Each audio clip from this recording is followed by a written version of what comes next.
Are you familiar with FBI Special Agents Kyle Seraphin? I'm familiar with the name. Is that yes? I'm familiar with the name. Familiar with the name. Familiar with the name. Let's bring in Kyle Seraphin. He's the FBI whistleblower who helped expose government censorship of our First Amendment rights. Now, we only have this memo because a recently suspended FBI agent called Kyle Seraphin brought it to the public. We're grateful that he did. Kyle, thank you so much for joining us tonight. He's the host of something that strangely is called the Kyle Seraphin Show. Kyle Seraphin, I can't thank you enough for speaking out. I knew you guys were out there, and I knew it was just a matter of time, but you got a lot of guts putting your face and your name to this. You're doing a service on behalf of the American people, and from the bottom of my cracked and broken heart sometimes, thank you very much. Take a look behind the curtain with a real whistleblower and American patriot. Prepare to embrace the uncomfortable truth because this program has no time for comforting lies. Here is civil liberties enthusiast, Second Amendment defender, and recovering FBI agent Kyle Seraphin.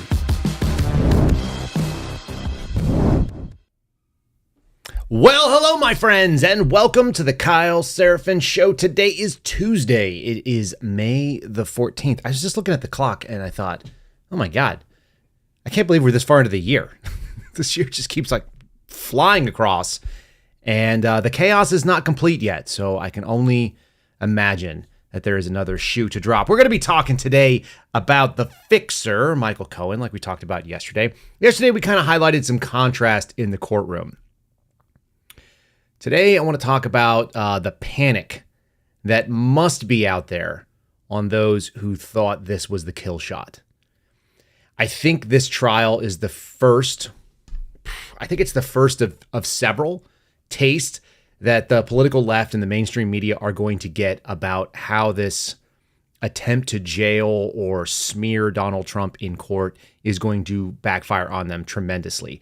And they're starting to get that sense. And the only people that are panicked are the people that are paying attention that actually have any kind of sanity. It doesn't seem to worry the Democratic establishment. It doesn't seem to be worrying Joe Biden very much, despite his terrible performances. So we're going to get into a little bit about that. I want to talk about sort of the way that the system works in favor of its preferred candidates. We're going to talk about the Election Integrity Task Force, which is a DOJ FBI sort of cooperation. We'll talk about how the FBI is ready to protect the LQBTQIA+ers, because Pride Month's coming. You guys probably didn't know, but we are T-minus 2 weeks out from the most important month of the year. That is June, also known as Pride Month. Really, really gross. I want to give you a taste about some propaganda that seems to be running around out there in the world about encrypted applications and your ability to secure your comms. I highly recommend that you do such a thing. And there's some kind of smear campaign going on against my favorite application, which is called Signal. So we'll talk a little bit about that. Before we do, let's go ahead and thank my friends over at Catholic Vote. Here's one. It's in the show description. You guys can go to store.catholicvote.org and pick up a copy. You can pre-order a copy of For God, Country, and Sanity, How Catholics Can Save America. We've got a good story coming up later on about how Catholic Vote will actually challenge those who are in sort of the Catholic authority sphere. They are folks that really are much more like you and me than maybe some mainstream kind of non-backbone types. They are willing to say the hard things, and this is a book that was edited by Brian Birch. I've got a chapter in there that you guys can find, as well as about 12 other authors who have put together their thoughts and plans and concerns, kind of diagnosing the issues and suggesting their fixes for God, country, and sanity in this country. And there is an argument to be made that Catholics have a role in fixing some of this stuff. There's a couple things that would do that. Number one, you've seen the FBI target Catholics. Why would they target Catholics specifically, especially the rad trads, as they called them, the radical traditionalist Catholics, those people who adhere to the actual tenets? And then the second piece of it is the sort of need to come down on those who will embrace a higher authority. There's this push.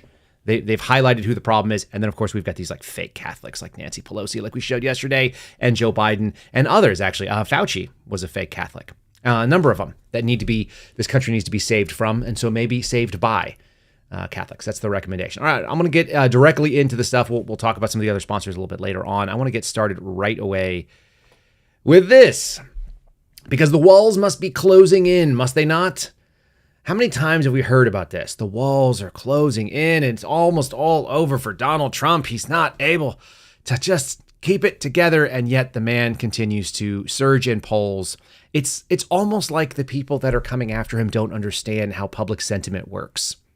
And it's like they don't realize just how bad the alternative looks, especially in light of grocery bills and filling up at the gas. It's going to get worse, by the way. Those of you who go to the gas pump are going to see that. We're coming into the sort of the general malaise of walking into summer and seeing that the prices increase. You're going to have a higher demand and so on. So your pump prices are going to increase. People are going to feel that more and more, and that's the thing they're going to remember as they go to the polls in November. They are fighting that uphill. So here you go. This is coming from NBC. I'm going to kind of cover from left to right. I don't know if that's left or right on my screen, but sort of like from like most reasonable to most wild and inarticulate takes. And we're going to finish, of the three of these, an opinion piece written by Norm Eisen, who wrote a book called Trying Trump. He's a totally nonpartisan guy at the Brookings Institute that's a total loony left-winger. But I just want you to show you like how much they got to try to sell their own base on what this looks like. So the benefit of Mr. Trump, longtime fixer Michael Cohen testifies in the hush money case. This was the much-awaited testimony, their star witness, the so-called kill shot, if they were going to have one. This is the nail in the coffin. I think it fizzled. I don't think it was what they hoped. And the problem is because they chose Michael Cohen to be the one who delivered it. And Michael Cohen's credibility, yeah, it's awful. It's really awful. So he was the longtime friend and fixer and lawyer. He turned on Donald Trump sometime around 2017, 2018. He's the guy who supposedly made hush money payments. Look, he testified that he was making hush money payments to Stormy Daniels before the 2016 presidential cycle. The entirety of his quote unquote evidence is his personal testimony, his recollections, and then sort of the actual records of payments being made. That's kind of tough. That's kind of a tough sell from a guy who's a convicted liar, who's serving time for lying. For weeks, the Manhattan Criminal Court in New York City, Donald Trump's defense attorneys have sought to puncture Cohen's credibility with the jury, and even witnesses painted him as a hothead, as self-interested and untrustworthy. They don't have to try particularly hard, do they, when the guy is self-admitted? I've actually got some a fun clip of that. It's got a kind of annoying laugh track in the back, but we'll play it in a second here. Said, I didn't know Michael to be an especially charitable person or a selfless person, said Hope Hicks. He had the ability to handle individuals who were challenging. That was sort of his job. The thing is, he's also made some pretty stupid statements. He said, you're a billionaire, just pay for it. We'll fix this stuff up. He's out there making sort of the recommendations to. Does that make him the one that's responsible for it? I got this video. This is the man that they are trying to prop up as the hero of the Democrat Party that's going to solve this problem for you. I'll just let him say it in his own words. It's much more compelling than anything else we could say. I've been convicted on 5 counts of tax evasion. There's 1 count of misrepresentation of documents to a bank. There's 2 counts, one dealing with campaign finance for Karen McDougal, 1 count of campaign finance violation for Stormy Daniels, as well as lying to Congress. Combined total of the crimes for which you were sentenced would bring a maximum of 70 years, yes or no? Yes. Yet you are going to prison for 3 years, yes or no? Yes. Or expect to go back and ask for any sort of reduction in sentence? Yes. The way the Rule 35 motion works is what you're supposed to do is provide them with information that leads to ongoing investigations. I am in constant contact with the Southern District of New York regarding ongoing investigations. District of New York, in their statement, their sentencing memo says this: Cohen's criminal violations in the federal election laws were also stirred, like others, crimes by his own ambition and greed. Cohen privately told friends, colleagues, and including seized text messages that he expected to be given a prominent role in the new administration. When that did not materialize, Cohen found a way to monetize his relationship and access with the president. So, yeah, like I said, annoying laugh track, but you get the point of it. First of all, the Southern District of New York and even the documents that are out there talking about this guy. Yeah, you guys are just asking why isn't he in jail? He actually had to leave jail to come do this. He got 2 years plus a year of house arrest, as you may have just seen on the video graphic. There are some bombshells, though, that came out of his testimony, which, that's exciting. We always like to have a good bombshell. How about this bombshell? The locker room talk defense was actually Melania Trump's idea. Michael Cohen testifies. This is, like I said, working left to right. This is ABC News. So this was the information that he wanted to share about putting a spin on the Access Hollywood tape, the so-called grab him by the P tape that you could hear, that hot mic from a 2005 video. Now, here's the thing that I have a problem with. I don't know how many of you have spent time around immigrants to this country, particularly women who are learning English as a second, third, fourth language. But the idea of calling it locker room talk specifically and saying that was the defense that was concocted by Melania Trump, that's a really weird take. That's kind of a uniquely American phenomena to sort of argue that there is such a thing as talk that men have in locker rooms. I don't know how much time she spent in men's locker rooms. Most of the time that I've spent in locker rooms, there's no talking at all. It's actually really weird. There's a bunch of old naked guys, and you guys know exactly who you are if you're listening to the show and you're the guy that just strips down to nothing and then wanders around with your kind of hanging body flesh. Yeah. There's not a lot of quote unquote locker room talk. There may be in some of the nicer clubs. I remember when I was a kid, I used to go, for some reason we had a membership to the Four Seasons to go swim there and play racquetball. Really weird. I have no idea maybe my parents will tell me why we had that connection to the Four Seasons. But I remember those were nice locker rooms. And then you'd have like two guys that like played racquetball or something on their lunch break, and they got their fitness in, and then they would go back and they'd put on their suits and go back to work in Dallas. Something like that. But yeah, maybe those guys are bragging about things.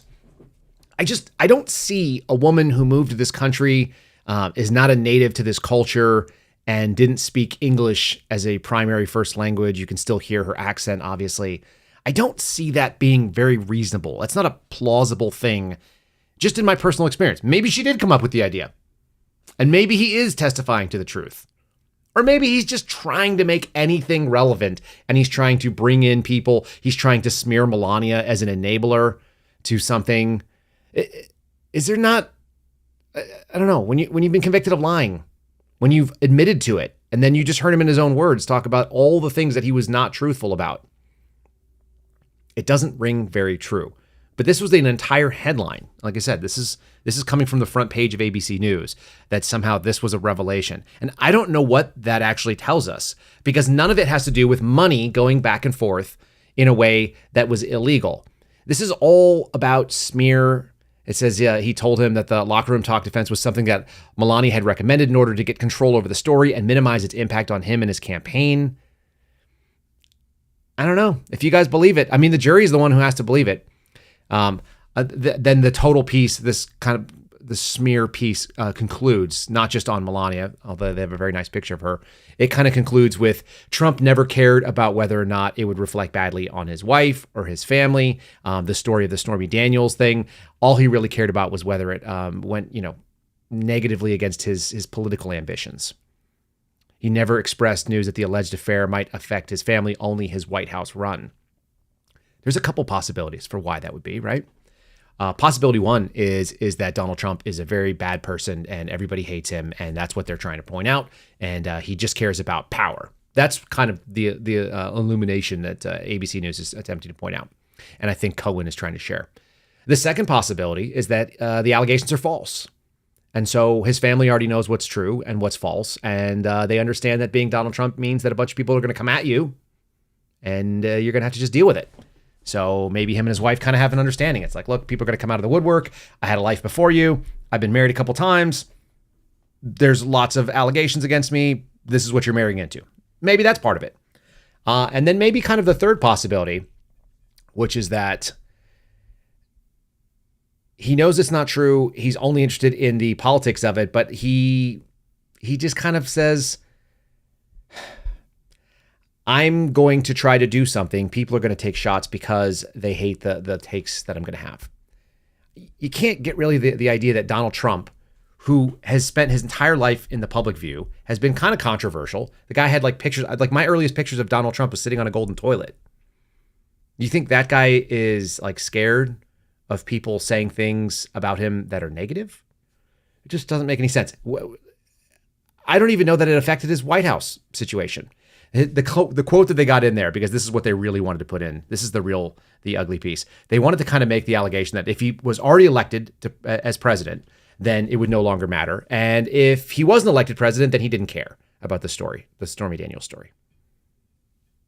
It's just like all of this is weak. None of this stuff hammers home. These are all the bombshells. I went through all the news reports to try and find it. The only person that feels supremely confident about the way that this all lines up is a guy named Norm Eisen. And Norm Eisen, I'm going to throw him on the screen right now. I actually took a picture, cut the background, and threw it on the screen just so you could see the goofball that wrote this piece. It's an opinion piece. Michael Cohen propels prosecution of Trump past this critical threshold. This is someone who has to believe this is true simply because he's the editor of Trying Trump, A Guide to His First Election Interference Criminal Trial. He's a CNN legal analyst, and this is an opinion piece. Remember, whenever you can't publish the thing that you want, you publish it as an opinion. When you can't have a staff writer do something because you can't be associated with saying that this is the case, you get someone like a Norm Eisen to come in and be your opinion editor, and you put this, there's an editor's note. The views expressed in this commentary are his own, but it really is the view of CNN. And their hope is they can compel the people that are already convinced that Donald Trump is guilty, that he's guilty. That's the hope. And that this is going to be that kill shot, that final one person described it as the bow that wraps up this case. The problem is the critical threshold is beyond reasonable doubt. And having a guy who's perjured himself, who's gone to jail for lying, someone who has spent his time being dishonest in the public sphere by the statements of the Southern District of New York, which you just heard being read into the record. I think that was congressional testimony. The statements that he made that they assessed, was that he basically found a way to monetize his existence because he expected a political appointment when Trump got into office and he didn't get one. So he's like a scorned, jilted lover. But it's a jilted business partner, I guess, in this case. This is someone that Norm Eisen has personally interviewed, and then he goes on to kind of set the scene. This whole article is talking about how I originally believed that he wasn't going to be a good witness and that he was kind of a clown, but he turned out to be very candid, and he's very likable, and he's very believable. We need you to believe what we're saying here. You need to believe that he's candid and that he's likable and that he's believable, because we're trying to sell credibility for someone that the Trump's defense team has punched all the holes in. And by the way, Michael Cohen has punched all the holes in based on his last couple years. There's a reason why he's doing TikToks with pictures of Donald Trump in jail on t-shirts, even though the judge told him to kind of stay out of this stuff. He can't help it. The district attorney has methodically bolstered Cohen's testimony beforehand with a series of credible witnesses and corroborating documents, generally and gradually narrowing the universe of uncorroborated evidence that Cohen would need to provide. So he just got to provide just a little bit. They've locked it all up, except that they haven't. They haven't locked it all up. You basically have to believe it's a he said, she said situation where the guy on the other side of it has criminal lying in his background and perjury. Unbelievable. Literally, it cannot be believed. The prosecution used the background to corroborate Cohen's story that the Stormy Daniels payments were establishing this sort of scheme that they would have to do this catch and kill. Man, we've been hearing about this stuff for years and years.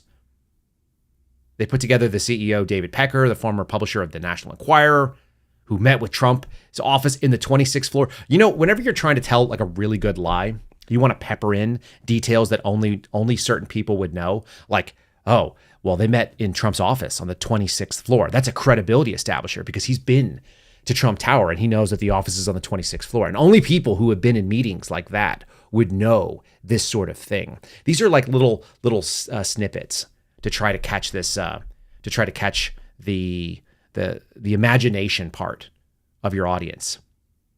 But none of that stuff is burden of proof evidence.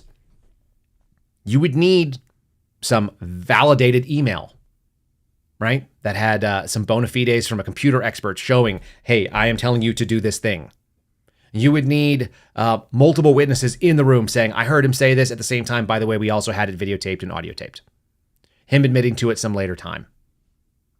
There's a statement about how they have the prosecution played a tape from September 6th of 2016. This is the most, Eisen calls it the most gripping stretch of testimony. But it is a piece of tape that they played, a conversation where Cohen recorded between himself and Trump discussing Pecker's repayment of the $150,000 in hush money he paid Karen McDougal. Okay. But that's not what this is about. This is about something else. So they've set it up that like they may have paid for other stories, but that's not the thing that we're indicting. But if he had paid for those stories, then you know that he must have paid for this one too. That's not how it works in criminal prosecution. You actually have to prove that the actual crime that they are alleging was committed by the defendant beyond a reasonable doubt. Nobody could doubt that it was not done. And this is the vague sort of statement. You've got Cohen saying, quote, I need to open up a company for the transfer of all of that info regarding our friend David.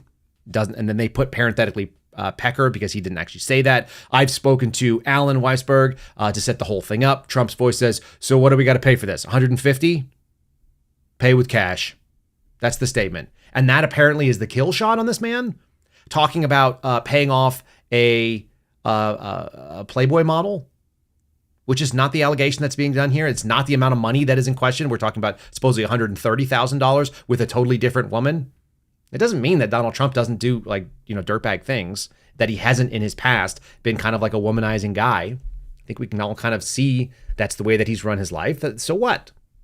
That's none of that is a criminal. None of that is a criminal piece of evidence proving the allegation that was done right here. And maybe that's why there's so much fear. Maybe that's why there's so much fear on the political left at the moment, right? They thought this was going to get it done. And you've even got guys like, what's his name? Fareed Zakaria. Is that his name? I don't even know how to pronounce this guy's name. The CNN commentator. This is popping up all over social media. They really thought that this was going to be step number one, that it was going to start building the brick wall that puts Trump away forever. And instead, it ends up being this thing where they're like, oh no, we've got a real problem. We're running Joe Biden, the oldest, lamest, most confused man. And we're running him against a guy who's just like sitting in courtrooms and he's going out and speaking to rallies of 100,000 people in New Jersey. You know, he's brushing all this stuff off. It's not hitting the way they thought. Listen to this. Like, this is real concern. I have to admit, none of this is playing out as I thought it would. Trump is now leading in almost all the swing states, but behind those numbers lie even more troubling details. As someone worried about the prospects of a second Trump term, I think it's best to be honest about reality. I understand that polls are not always accurate, but in general, they have tended to underestimate Donald Trump's support, not overestimate it. I doubt that there are many shy Biden voters in the country. The economy has been in a robust recovery for more than 2 years now, with unemployment hitting a 54-year low in 2023 and increasing only slightly since then. But Biden is getting little credit for it. The shift here is stark. On the question of who voters trust more to deal with the economy, Trump has a 22-point lead over Biden, according to an NBC poll from January. This marks a 15-point bump for Trump compared to the same poll in 2020. Perhaps this is because inflation is a far more pervasive problem than unemployment, affecting all Americans every day. Perhaps it's because people's views on the economy now are largely derived from their broader attitudes towards the candidates. But whatever the reasons, it's a stunning reversal in the midst of a relentless stream of good economic news. On cultural... Hold on just 1 second, because we can't just let that go. There's been a relentless stream of good economic news that we have made up to tell you. Yeah, the unemployment went right back to where it was before we had the COVID insanity. So the economy has basically recovered as far as employment goes. The problem is that your dollar buys less. I don't understand. Why aren't you happy? You all have jobs. Just because you're making less money and you're unable to afford things. Like I told you guys yesterday, I went looking just to rent a suburban track home It was going to be over $4,000. And there were so many people that were in it that the guy decided not to rent out the house. We can't buy a house because of our company that we run here, this podcast company. It's only been going for a short period of time. And so apparently if you have W-2 employment, you can waive it off. I remember being hired at the FBI. 6 months later, we bought a house under the VA's thing. They were like, you're good to go. You have somebody saying they're going to pay you. In the meantime, if you go out and generate your own revenue, they're like, oh, we need 2 years of track record for that. And that's fine. That's whatever the VA rules are. I mean, the fact that I want to play that game is my own business. The idea that it would cost $4,000 for a regular home that's in a suburb where families are supposed to live, who can afford that? Honestly, who can afford $4,000 other than the very wealthy? How many people can go out and spend $4,000 when they have a family the size of mine? And my family's not exceptionally large. If you owned it, it'd be one thing. If you were paying down on a mortgage, it'd be one thing. But it's pretty wild to think about that. It's pretty wild to say that this guy's out here. There's a relentless stream of good economic news. Or maybe people can just look and realize that their experiences are real and the news that you're putting out is fake. It's fake and garbage, and they don't trust it. You've destroyed your credibility. You've been doing it since 2020, at the very minimum, since the COVID crises that was manufactured and the fear porn, the amygdala porn. People just aren't buying it. They just don't want to take what it is you're selling. And that's how you have this. Now imagine what was sold in 2020, because it's actually hard for me to deal with this. This is Biden's big problem, is that few people expect change from him. I'm actually shocked that anybody thought there was going to be change from a man who's been in office for 50 years, he's in his 80s, and he's spent since he was in his late 20s in public office. How did you come to the conclusion that that was your change candidate? You guys remember that movie? It was, what was it called? Oh, Brother, Where Art Thou? You know, and they've got George Clooney, and there's the Soggy Bottom Boys, and they get out of jail, whatever, and they go and they're going to sing at this concert thing that they set up, and they're all wearing the beards. And they're wearing the beards on the stage, and the political candidate that's kind of like the evil, fat, white guy that goes out there and says, like, we're not padding the flesh, we're mass communicating. He's the guy that takes over the radio station when they do the recording. And he steps up and he says we got to be that reform candidate. We got to get some of that reform. Because people, when they see that their situation is not good, they would like it to be improved. And the way that you sell that is through the idea of change. The concept that you would try to sell Joe Biden,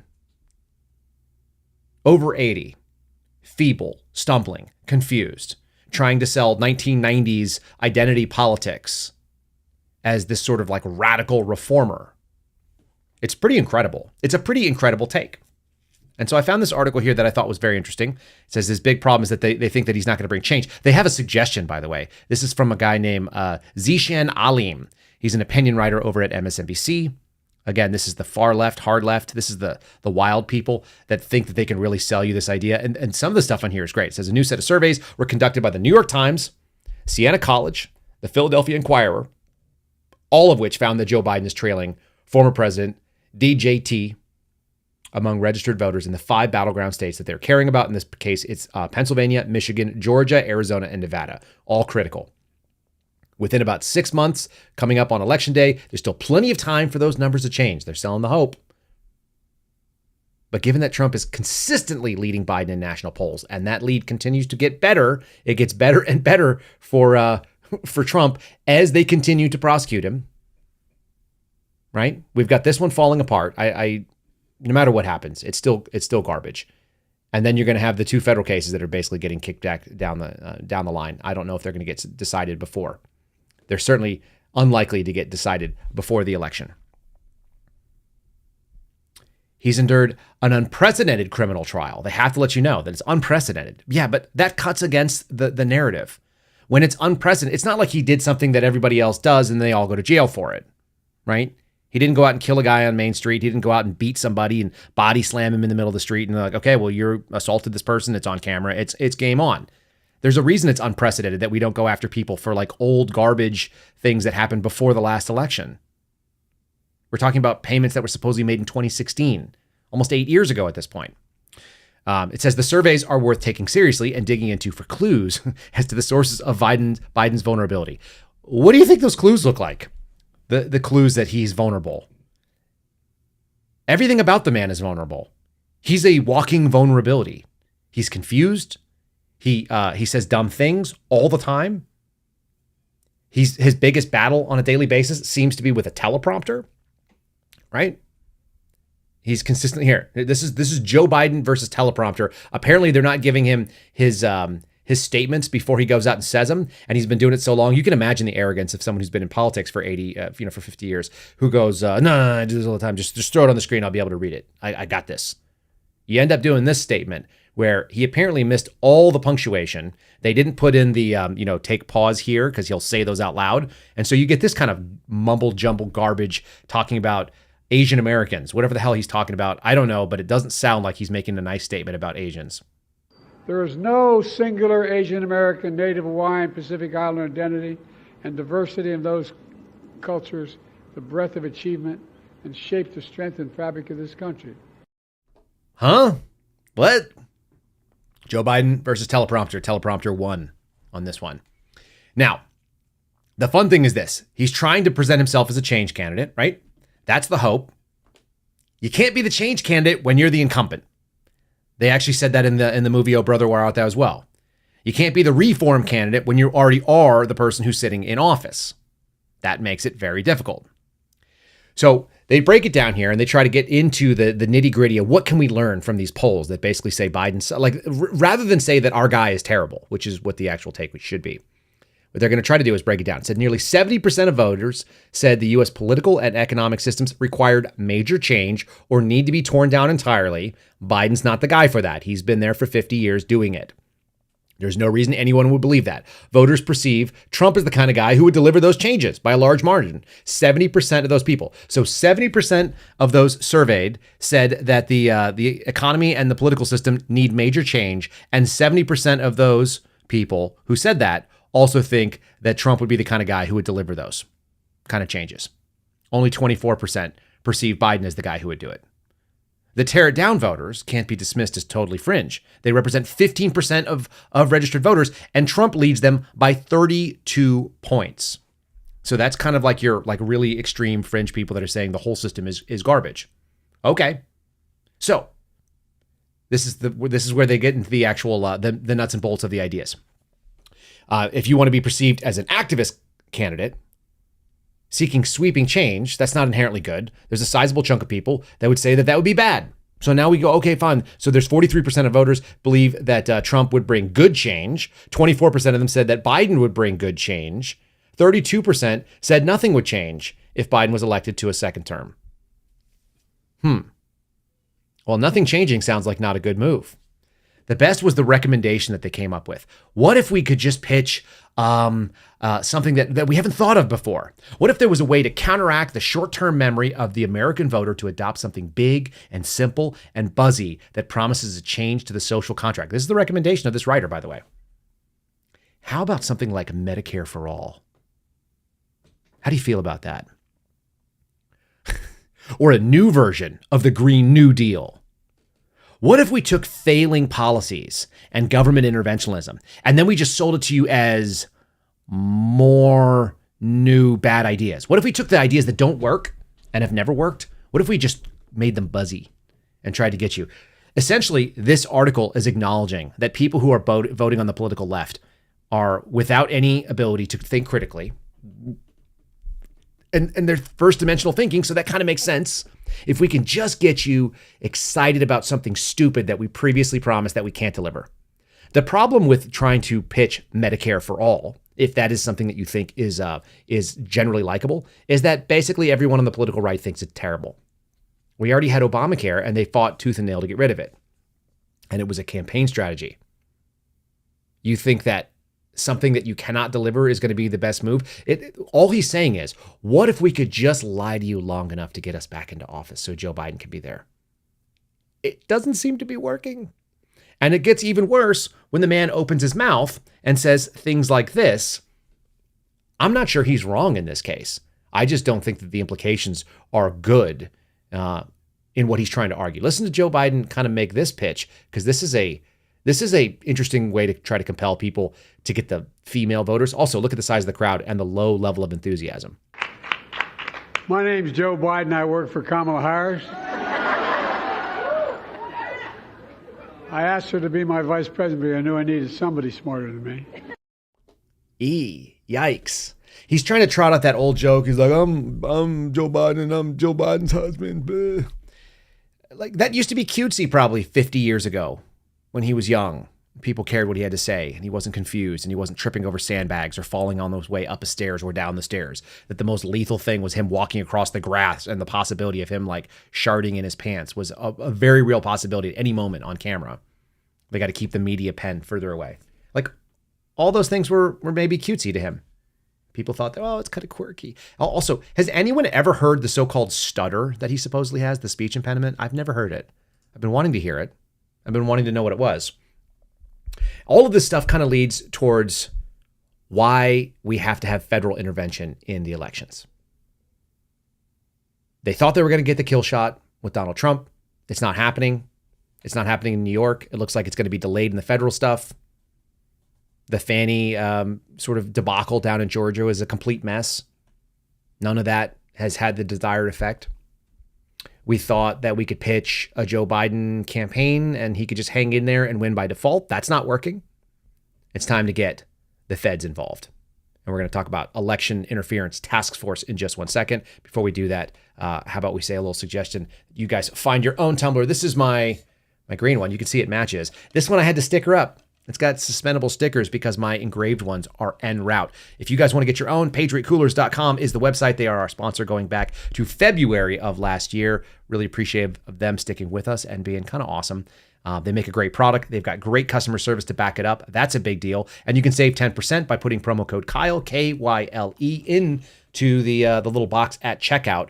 PatriotCoolers.com is the website. You can find them on social media at Patriot Coolers if you want to see some pictures. You're coming into a season of being outdoors, whether it be hydration like this. I always carry one of these guys in the truck with me if I'm running around. And yesterday I was seeking out many free pallets from some guy who had a warehouse. Carried my Patriot Cooler with me. That's how we do it. Fill it up with ice and water, and it stays even till the next day when you come back into the truck. Get your own, patriotcoolers.com, promo code KYLE to save 10% at checkout, and find the Suspendables merch, which is in the customized section under stock images if you are so inclined.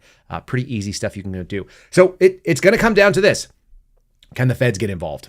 That seems like there's somebody sent me an article today that said, it's not that they are trying to stop election interference. It's that they are trying to control who is in charge of the election and who is who's running the elections. I think that's true.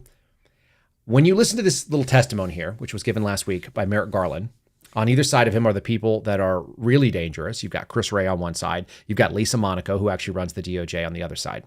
And what he says is, listen to the people he's going to highlight, because he's going to tell you all the good that your tax dollars are doing under the power of the DOJ. Okay. But what you're going to hear are essentially the same argument that the Suspendables have been making for months, maybe the last 2 years. These are fake threats. These are invented threats that they are using to justify their existence. That's what they're doing. Every single one of these people where he says where the threat was versus where the person was that was arrested, they're not in the same state. This is Merrick Garland saying that the DOJ essentially is going to claim credit, and they're going to acknowledge that they're out there doing the great work of locking up people who are impotently screaming online or sending angry emails or letters, perhaps, to people and threatening them. And then don't miss the fact that he misquotes. Remember that if you were going to have a real threat to someone, you'd say, you need a knife to the throat. Just listen to the way he phrases it, because it's kind of funny. He has a little flub. I don't know why we're not playing that over and over again, because it's kind of fun to say. All right. So again, hone in on where are the people that are being arrested and where are the people that they are threatening when they are being arrested for it. Here we go. Public servants, the ones who administer our elections. Those threats endanger our democracy itself. That is why over the past 3 years, we have accelerated our efforts to combat the increase in threats against election workers, officials, and volunteers that followed the 2020 election. Our Election Threats Task Force has secured the guilty plea of a man who threatened an election worker in Michigan. the defendant made vile threats, saying that the election worker deserved a, quote, throat to the knife.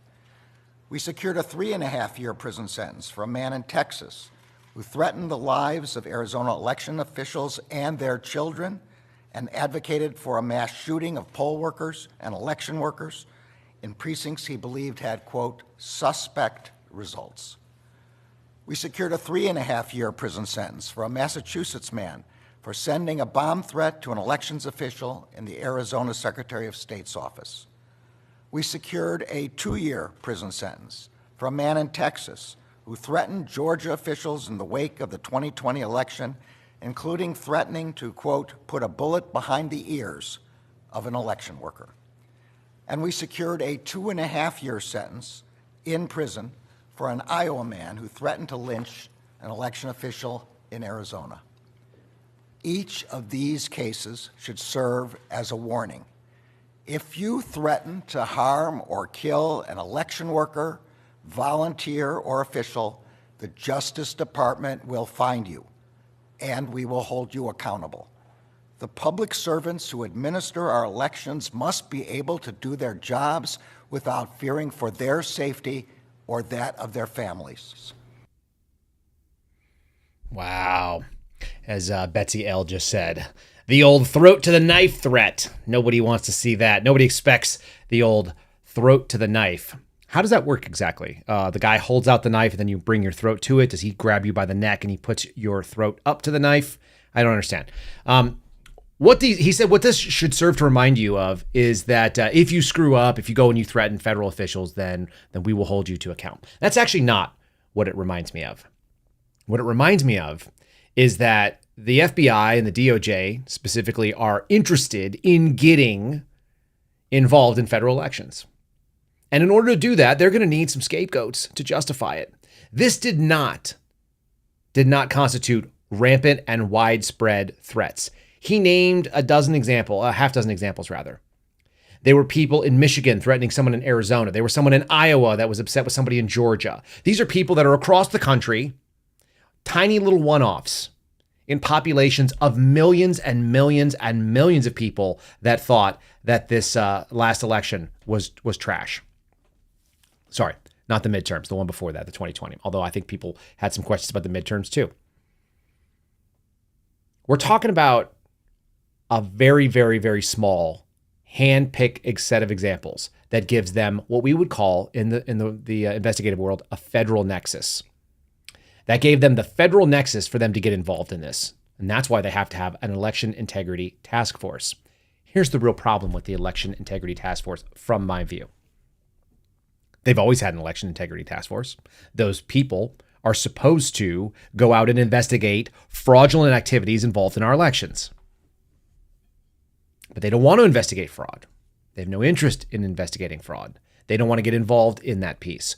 The only thing that they want to do is get involved with cases of voter suppression, which are overwhelmingly falling underneath the Civil Rights Division, which is run by that woman, Kristen Clark, who he said had lied about a domestic violence charge and being arrested.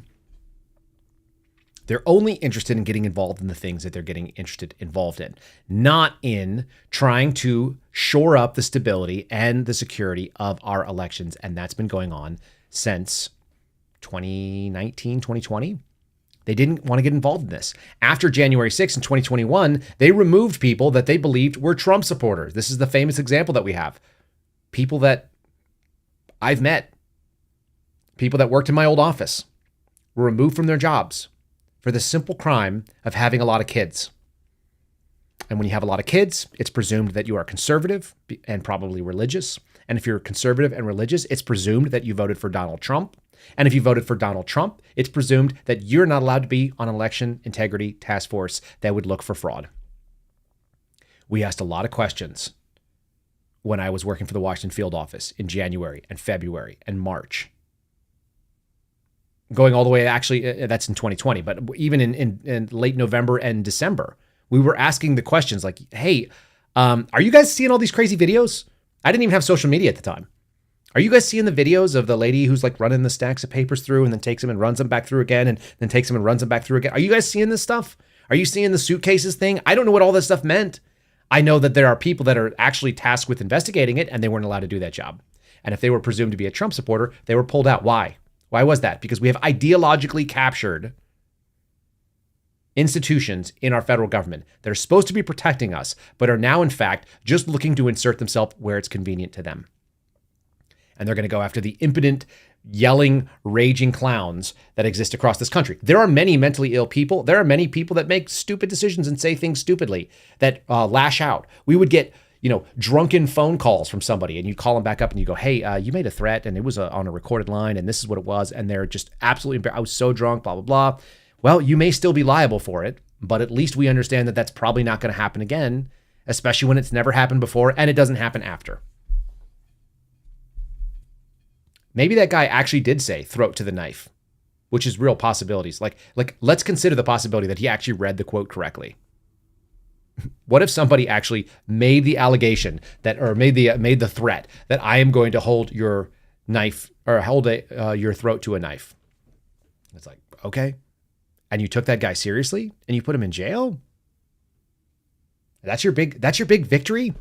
It reminds me of so many of these pieces when I was working for the FBI, where a lot of this stuff is just showy garbage. It's like we talk a big game, but when it comes to put on the spikes, they're not doing the real work. If people heard Election Integrity Task Force, they would assume that they are trying to shore up the integrity of the elections.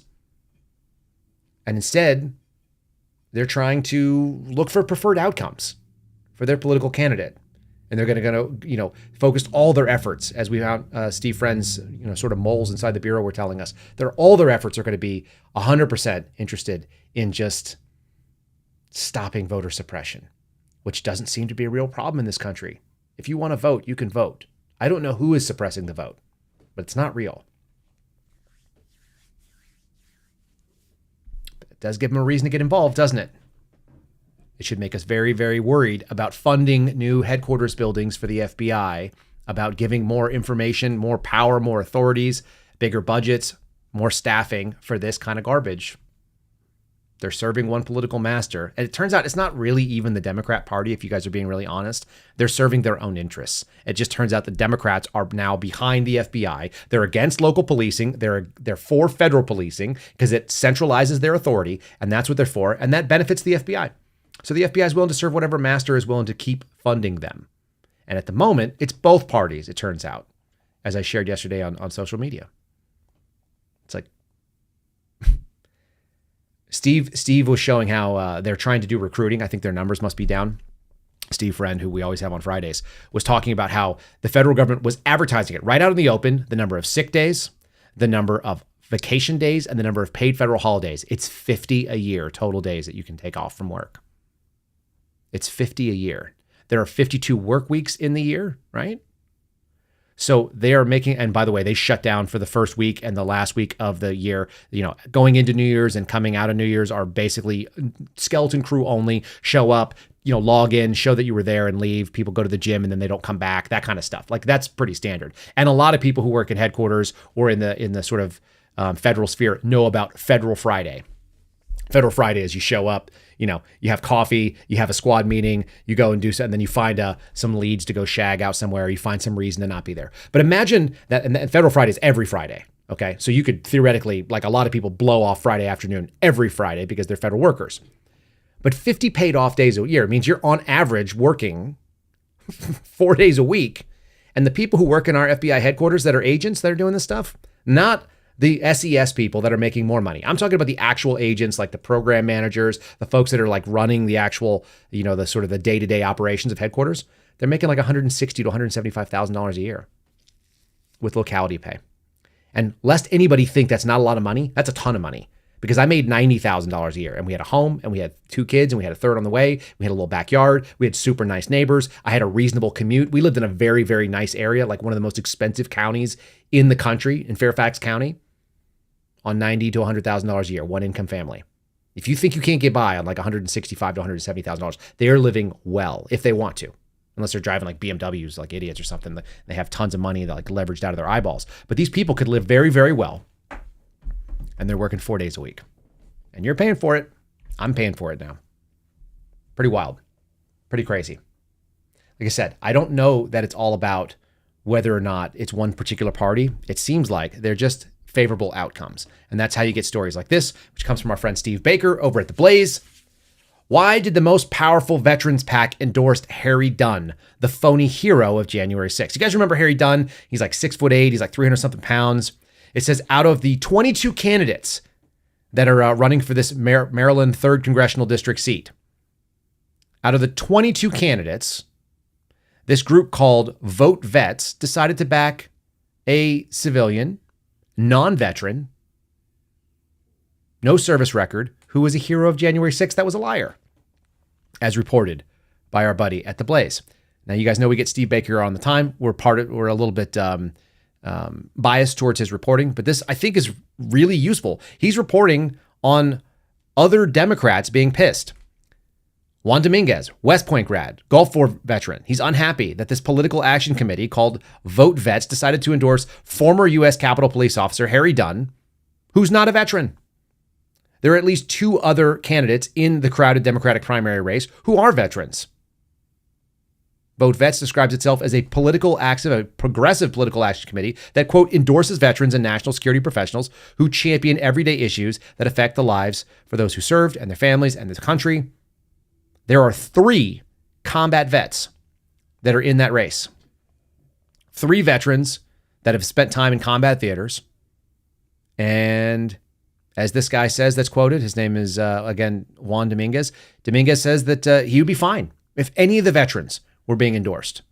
If the money from the veterans group that's supposed to go and back veterans was actually backing a veteran in the race, but it doesn't. He said it's also strange because Dunn doesn't even live in the district. So you've got a guy that's not a veteran who, forget all the lying stuff like that, doesn't even live in the district. And he's definitely said some things that were some serious whoppers, and his heroic stand on January 6th is pretty crazy. He's borderline illiterate, if you've ever read anything he's written. The question is this, quote, how can any person who doesn't live in our district possibly know what the schools are like? What the economic situation is like on the ground? What are the most important issues facing certain communities?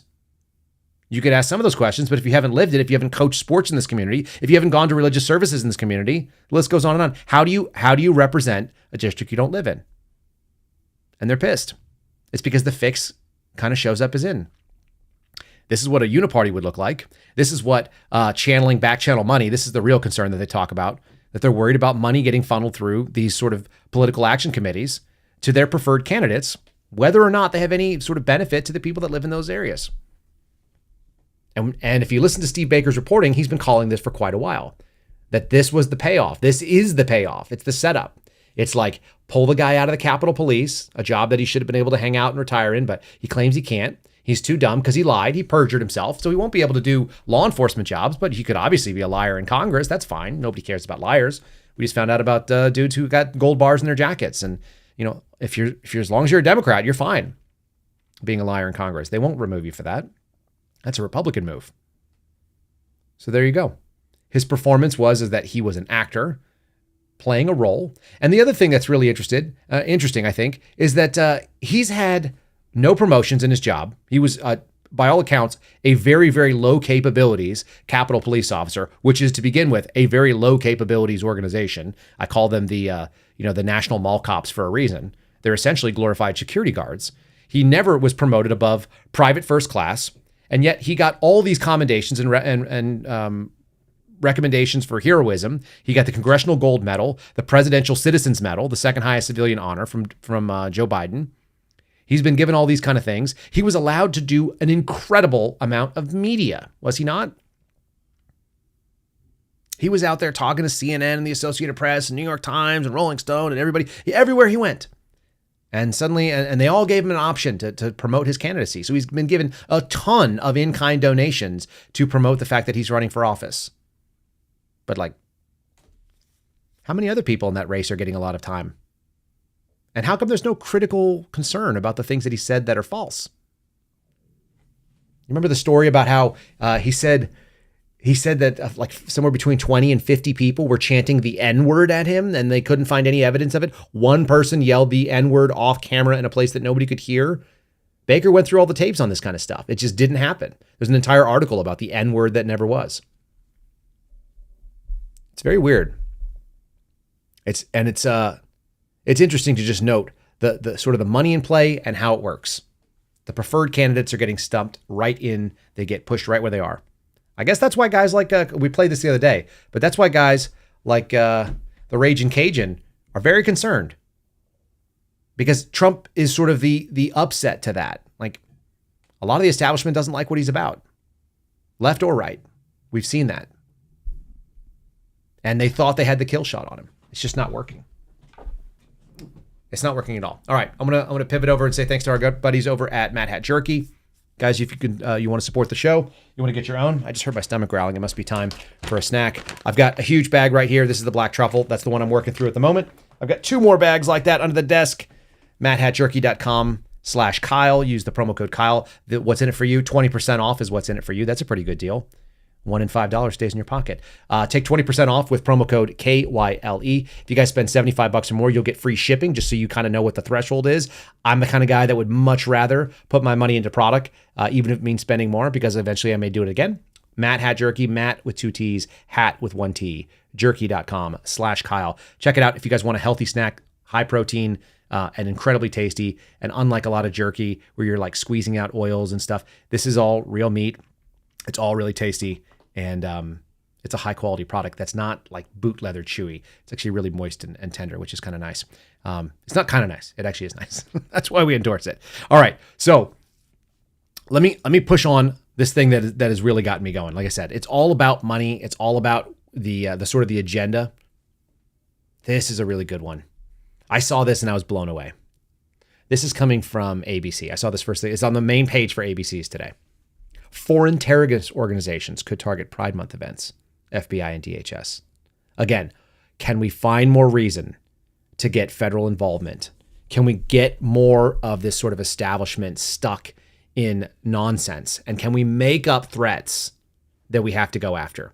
It doesn't matter whether it's election integrity, which is a preferred outcome. Again, it's about voter suppression there. They're not going to actually go after the actual integrity of the election. That would be too much work. We can just go after people that we think are trying to keep our friends from voting, even if that doesn't exist. And then this one, which is made up. Now, I worked on counterterrorism based, like we were paid by the critical incident response part of the FBI. It's called CIRG, Critical Incident Response Group. But our money came from counterterrorism funding. That's where CIRG answers to, the counterterrorism division. That's where they get their money out of. So I spent 3 years doing surveillance on this. I have never once heard of a single jihadi group or even a white supremacist group, which were the 2 biggest groups of people that we would watch. I've never heard of a single one of them that was targeting anybody during Pride Month or ever targeting some LGBTQIA+ organization. I did spend time on the ground in Portland, where we had some pretty wild stuff going on. And a lot of those people seemed like they were gender confused. So that's wild. But here's the allegation. Foreign terrorist organizations may seek to exploit the LGBTQIA+ related events and venues, including 2024 Pride Month, celebrated in June, says FBI and Homeland Security in a public service announcement. Organizations like ISIS may seek to exploit the increased gatherings associated with the upcoming June 2024 Pride Month. There's 2 things there's 2 angles that we could take this at. Angle number 1 is, if they tell you it's coming, it's definitely not coming. Because they just want to round up fear and they want to get some sympathy for these groups. Every time that we've heard the FBI, remember they were also warning that there was a possibility of terrorist attacks at churches because of a eclipse. I was like, oh, well, that's going to be the safest place to be. The other possibility is they're trying to let people in ISIS and Al-Qaeda and all the other groups know where to go so that they can get, like the soundbite that they need so they can justify their existence. Last February, ISIS, quote, called for followers to conduct attacks on unidentified soft targets. Here's the best part. Although the attacks and targets were not specific to the LGBTQIA+ venues, but we've made them about that because that's what we're interested in. Like, we think about gay all the time, says the FBI, probably. We're so obsessed with gay, we assume that everybody is targeting gay because we're targeting gay. We want to hire gay. We want to be gay. We want to put gay on the wall. It's not just gay. It's gay and trans and LGBTQ, whatever the heck it is. It's a focus that makes no sense to regular people. And so what's the only evidence in this entire article? You want to know what it is? Nearly 8 years ago, ISIS applauded the June 12, 2016 Pulse nightclub shooting, where a gunman killed 49, wounded 53 at a gay nightclub in Orlando. That was in 2016. That was a long time ago. And they also have to admit that there's no evidence that ISIS actually directed that attack or had direct knowledge of the attack, because the shooter called 911 and then pledged his allegiance to ISIS over the phone. So maybe ISIS and none of these people have anything to do with this. But we have big names. Former senior counterterrorism director at the National Security Council said that LGBTQ plus communities have long been the target of terrorist groups without any evidence of them actually being targeted. Isn't that something? No evidence required. It's almost like it's like a Trump trial. You could just go with no evidence. But feelings and also words and also just trust us, bro. There seems to be this pattern of just trust us, bro, from these groups that have lost all the credibility. They've lost their ability to make these kind of claims. It's almost like identity politics is not that effective anymore, you know? Like, why would you even pay attention to it? I'll take it that way.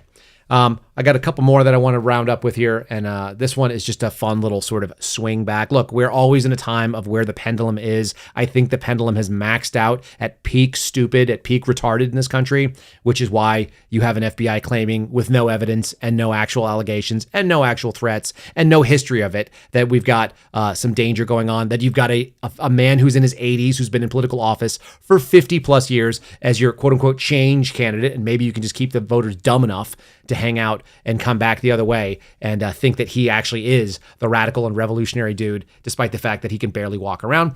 That's the take. The fact that you think that a guy who it's always been built into the cake, and all the Donald Trump voters that I'm aware of, they're looking at it and going, yeah, he's not the moral paragon of virtue. He's a guy that had a better economy. That's all there is. You've got people that are talking about a relenting stream, right, of good economic news, even though you don't seem to know. And so it all has to start coming back at some point. And this seems like an interesting little shift, a little data point. UNC Chapel Hill, University of North Carolina, moves to shift funding away from DEI programs towards, you're never going to guess. What did they direct it towards? The University of North Carolina Chapel Hill Board of Trustees voted Monday to redirect $2.3 million from funding a diversity, equity, inclusion program at the university towards public safety efforts. Holy moly. They're taking money from DEI to fund the police. Is that not a signal that we are starting to swing back? And if nothing else, there was that great poignant moment of a bunch of frat guys standing around a flagpole trying to ward off the angry trannies and the weirdo Antifas and telling them, not here, not on this flag. We may be a bunch of bros who like to have keggers, but we also understand that that only happens in America. And they went, what if we had more cops instead of more retarded nonsense?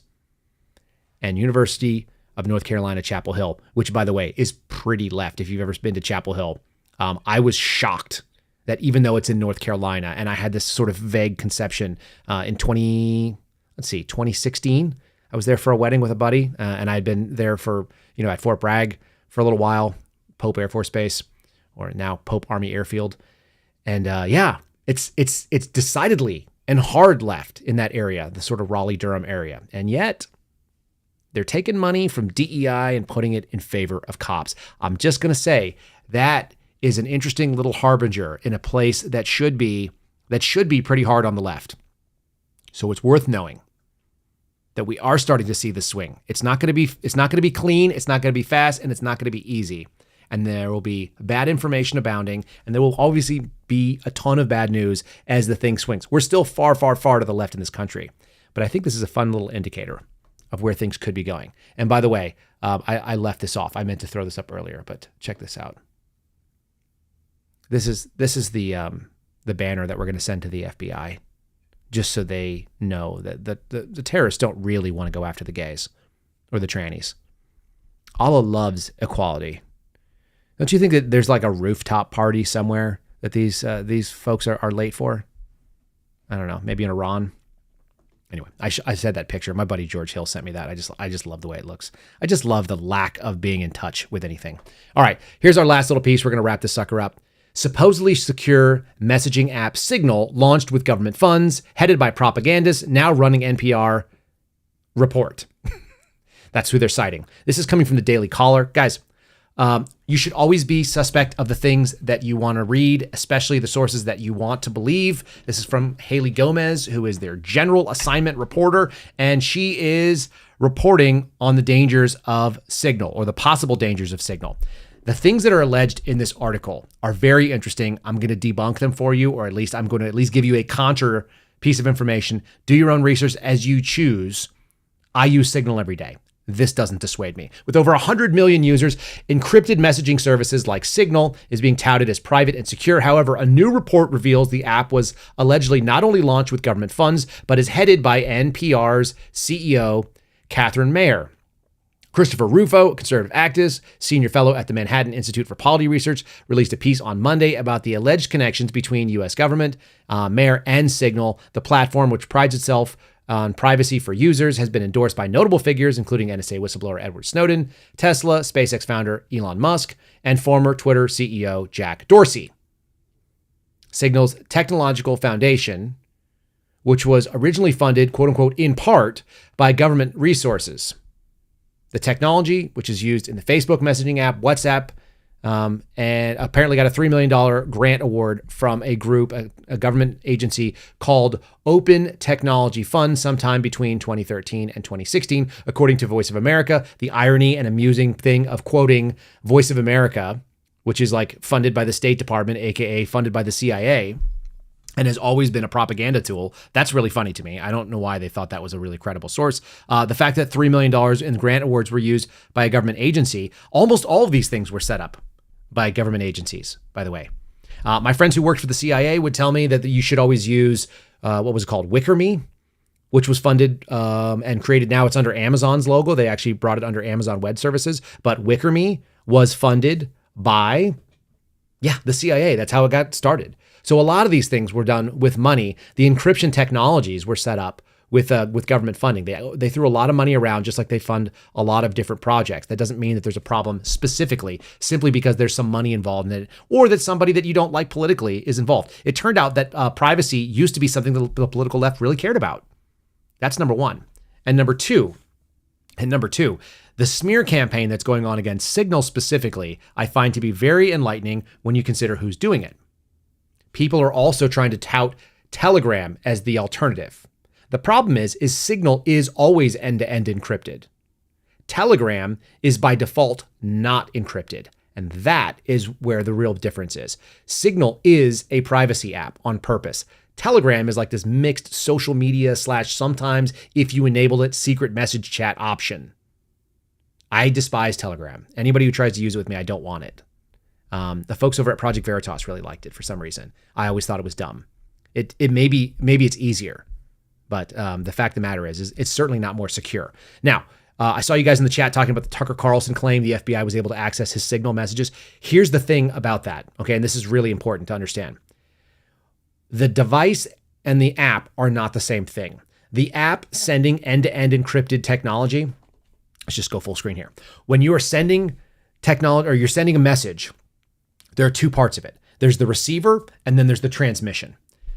Signal, as far as anybody can tell, puts the message itself, the information that you are transmitting, it encrypts it, and it is protected while the data is in motion from point A to point B. In other words, the federal government, as far as I was ever aware, and we had access to do stuff like, grab information, you could not breach the encryption that was in the tunnel between those two phones. That doesn't mean that you can't compromise the device, right? So there were things, people talked about Pegasus, which was an NSO spyware capability that was actually for non-US based phones. There was another one called Phantom that was also an Israeli spyware, same company, NSO, that created that. You can compromise the device and see whatever is on it. Just like I'm opening up my own phone, I can open up a copy of your phone on a computer. That doesn't mean that the device if the device is compromised, it ruins the ability of the app to be able to protect it. But that doesn't mean that they can catch the data in transmission. They actually have to know and compromise your specific device. That takes some work, and it takes, generally speaking, some legal purpose. I know we don't necessarily believe that, but that's true. It's what it has. And here's the guy that I wanted to kind of quote on this, because I think this is really useful. This is a guy named Matthew D. Green. I just started following him on Twitter as well. He teaches cryptography at Johns Hopkins.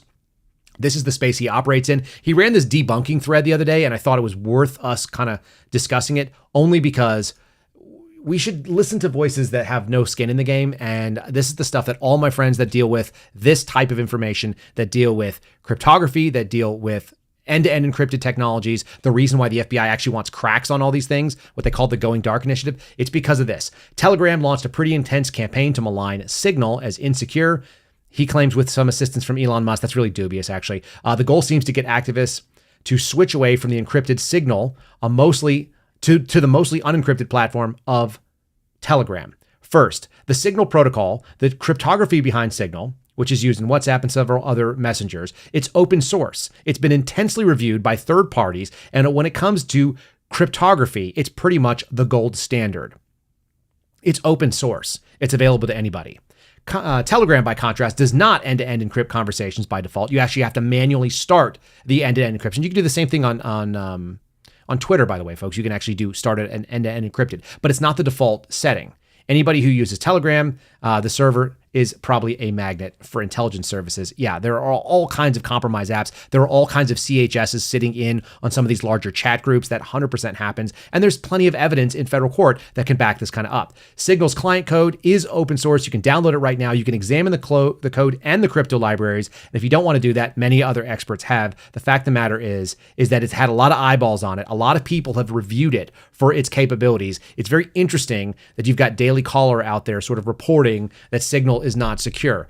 You can never guarantee security, but the data in motion, it's the hardest way for them to catch it if you use basic cryptography, and Signal is a good choice. As I said, it's the one that I use on every single day. It's the one that the suspendables use when we communicate. It also is way more functional. It allows anybody, if you've ever had a problem where you've tried to have an interaction with somebody with an Android phone, you can have the Android and the Apple. They have the same thing. You can use the reactions, like, thumbs up, smiley, laughing, whatever. You can do all the emoji stuff. You can transmit files up to 100 megabytes, which is nice. You can downsize it, upsize it. You can have back and forth. You can have response to specific things. Swipeable, really, really useful. You can edit. You can delete. You can master delete your own text. So if you text somebody something and you want to get rid of that, you can hold it down and you can unsend it, basically, which Apple iMessage has recently sent. It's a really good way to communicate with people across platforms, no matter what kind of phone they have. It's very interesting to me when they start pushing against this. I wonder why they want everybody on Telegram. I wonder why people are interested in going that way. And once again, all bets are off if somebody compromises your phone individually, but that takes a lot more work than gathering all the data that's in motion. Data in motion is where you would easily be able to have like NSA collection. Individual phones and compromising every individual device and maintaining those, that takes a lot more work. And it's much more unlikely for the average person. I don't know if it's unlikely for me and the suspendables, but for whatever it's worth.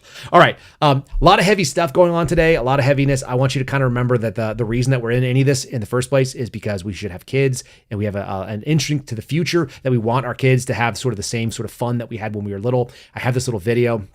My dad was a t-ball coach and a baseball coach and a soccer coach and a basketball coach. And I remember him always trying to get kids to do this thing, like organize really aggressive and capable sports instead of doing what he called bunch ball. Bunch ball was like everybody runs to the ball. This is t-ball doing soccer bunch ball. I'm going to run this twice. It's also got polka music, just a little bit of a taste of something kind of fun to kind of take our minds for a moment as we go off into the world. And you guys can appreciate this.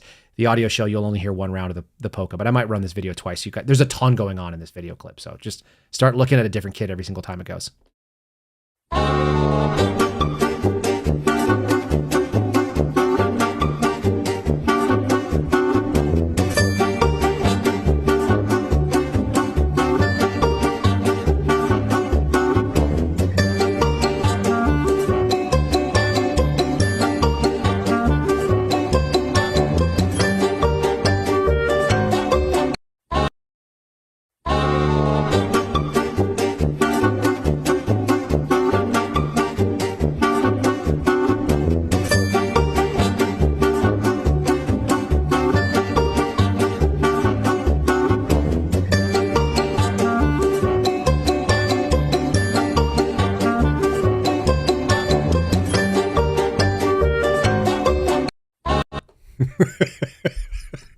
the kid who's playing batter, takes a swing, hits the ball, and then immediately runs up the third base line and then cuts across to the second base. He skips first base altogether. Another kid gets waved in kind of half-assed by the batting coach / should be third base, but he's like the home plate coach. That's pretty funny. One little kid takes a ball to the face and he's down for the count. Nobody seems too concerned about it. And then if you watch, the kids on the sideline and the blue team are sitting there, and there's like this little blonde girl that looks like she's probably somebody's little sister who's getting beaten with a bat that nobody's paying attention to because they're all watching the chaos on the field. It's just insanity. Kids are kind of the reason why I think so much of this stuff is fun.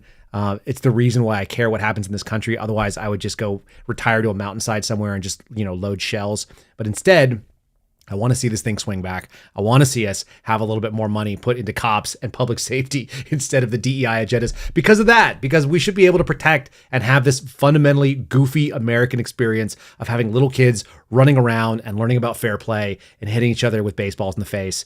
I remember catching a baseball in the throat when I was young, and I thought I was bleeding down into my lungs. It was like one of the worst things. I couldn't speak for a couple of hours. Just caught it like full speed. It was a grounder that jumped off a rock and caught it in the throat. It's like, those are the things I remember about being a kid. And I think that a lot of us know that that's what we want. That's what we want to get back to. All of this political drama and garbage. It's the worst.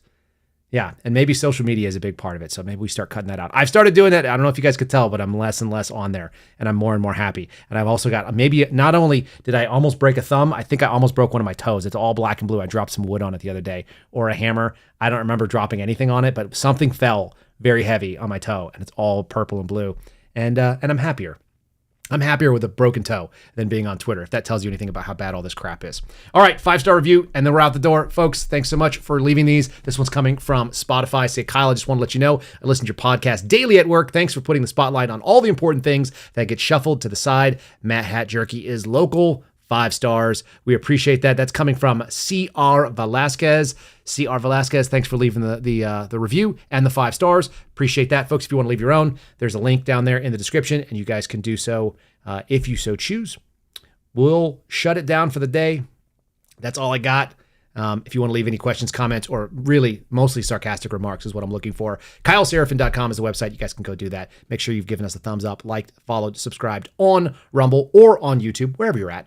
We'll take it. We'll take your support.